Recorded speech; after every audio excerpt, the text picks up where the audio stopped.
Hi friends, அஸ்ஸலாமு அலைக்கும். Welcome to இதே சேனல். இன்றைக்கோட மினி விளாக் பார்க்கலாங்க. இன்றைக்கி வந்து சிக்கன் வாங்க போயிருந்தாங்க. சிக்கன் வாங்கிட்டு வரும்போதே பார்த்தீங்கன்னா சாத்துக்குடி ஜூஸும் வாங்கிட்டு வர சொல்லியிருந்தேன். வெயில் பார்த்தீங்கன்னா செம்மையாக இருக்குது. ஏதாவது ஜூஸு இது மாதிரி தண்ணி குடிச்சிக்கிட்டே இருக்கணும் போல் இருக்குது. ஸோ அதனால் வந்து சிக்கனை நான் கழுவிட்டு இருந்தேன். அதுக்குள்ளே என் பையன் வந்து தக்காளி, வெங்காயம், உருளைக்கிழங்குலாம் கட் பண்ணி வச்சுட்டான். சிக்கன் கழுவிட்டு சால்னா வந்து தாளிக்க ஆரம்பித்தாச்சு. இன்றைக்கி வந்து கடலெண்ணெயில் தான் நான் சால்னா தாளிச்சிருந்தேன். டேஸ்ட்டு வந்து சூப்பராக இருந்தது.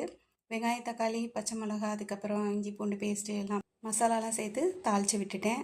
அதுக்கப்புறம் பார்த்தீங்கன்னா உருளைக்கிழங்கையும் சிக்கனையும் சேர்த்து நல்லா மிக்ஸ் பண்ணி விட்டுட்டு அதுக்கப்புறம் நல்லா கொஞ்சம் நேரம் வேக வச்சுட்டு மசாலாலாம் நல்லா வெந்ததுக்கப்புறமா தேங்காய் கூட வந்து முந்திரி பருப்பு சேர்த்து அரைச்சிட்டு அதையும் சேர்த்து அது கூட வந்து தயிரும் சேர்த்து நல்லா கொதிக்க வச்சுட்டேன்.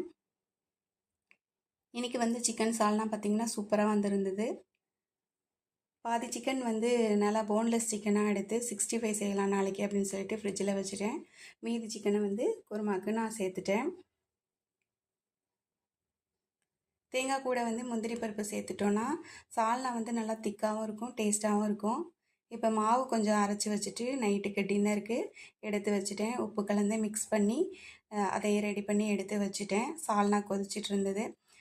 அதுக்கு வந்து சைடிஷ் பார்த்திங்கன்னா பிரண்டை சட்னி செய்யலாம் அப்படின்னு சொல்லிட்டு கொஞ்சம் செடியில் இருந்தது. அதை பறிச்சுட்டு வந்து க்ளீன் பண்ணிகிட்டு இருந்தேன். பிரண்டை க்ளீன் பண்ணும்போது பார்த்திங்கன்னா கவரை நம்ம கையில் போட்டுக்கிட்டால் அரிக்காமல் இருக்கும். நானாக இன்றைக்கி வந்து கையில் வந்து கவர் போடாமல் தான் க்ளீன் பண்ணேன். பார்த்திங்கன்னா க்ளீன் பண்ணி முடித்தோடனே கையெல்லாம் செம்ம அரிப்பு அரிச்சிட்டு இருந்தது. அதனால் பிரண்டை க்ளீன் பண்ணும்போது நீங்கள் வந்து கவர் போட்டுக்கோங்க.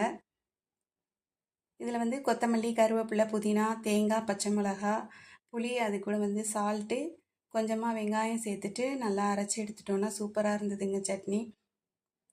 இந்த முழங்கால் வலிக்கெல்லாம் நல்லா கேட்குது இந்த சட்னி. நம்ம இது வந்து அடிக்கடி செஞ்சு சாப்பிட்லாம். அரைச்சி நம்ம ஃப்ரிட்ஜில் வச்சு கூட அப்பப்போ நம்ம எடுத்து சாப்பிட்டுக்கலாம். முழங்கால் வலிக்கெல்லாம் நம்ம வந்து இதை அடிக்கடி சேர்த்துக்கிட்டோம்னா ரொம்ப நல்லதுங்க. இந்த சட்னி ரெடி ஆகிடுச்சு.